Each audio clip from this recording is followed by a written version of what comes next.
সাকিবের ইস্যুটা হচ্ছে ন্যাশনাল ইস্যুস, ঠিক আছে। এই বিষয়ে যেটা হচ্ছে, যেটা তো আমিও অনেক কথা শুনি বিষয়গুলো, কিন্তু কথা সাকিব কবে আসবে, কি করবে, সেটা নিয়ে আমি আগের থেকে কোনো প্ল্যান পরিকল্পনা আমাদের তরফ থেকে, মানে আমি আমার তরফ থেকে এখনো সাজাতে পারিনি। সে সে যখন দেশে আসবে, বিসিবি যখন তাকে মনে করবে যে he is ready to play, তখন আমরা তাকে নিয়ে একটা প্ল্যান করব। সাকিব নিশ্চয়ই দেশের বাইরে থাকলেও ও ইন্টারন্যাশনাল স্টার, সে তার ফিটনেস মেনটেন করে। আমি কিন্তু প্রত্যেকটা প্লেয়ারকে ফলো করার চেষ্টা করি, ওদের কি দিচ্ছে আমি সেটা আসলে যতটা বড় কথা, আমি ফলো করার চেষ্টা করি। সাকিব কিন্তু প্রতিনিয়তই আমি দেখলাম যে ট্রেনারের সাথে অ্যাক্টিভিটি চলতেছে, আমি এগুলো খেয়াল করি সবসময়। আপাতত পার্সোনালি কথা হয় না, বিভিন্ন অকেশনে হয়তো হাই হলো হয়, খুব একটা বেশি আসলে হয় না, কিন্তু ওইটাই মূলত বিষয়।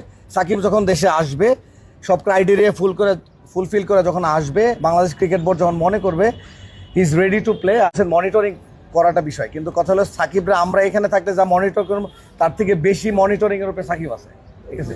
সে নিজের থেকে, আমাদের প্লেয়াররা কিন্তু আপনারা অনেকেই বলে যে আমাদের প্লেয়াররা সেফ রেসপন্সিবল না, হয়তো ফিটনেসে ভালো নয়, তারা কিন্তু আসলে তাদের এখন আমি দেখতেছি যে তারা ফুড সম্পর্কে সচেতন, তারা ট্রেনারের সাথে আমাদের সাথে সবসময় যোগাযোগ রাখে, তারা ফিজিওর সাথে সবসময় টাচে থাকে, সবসময় একজন ফিজিওর আন্ডারে থাকে।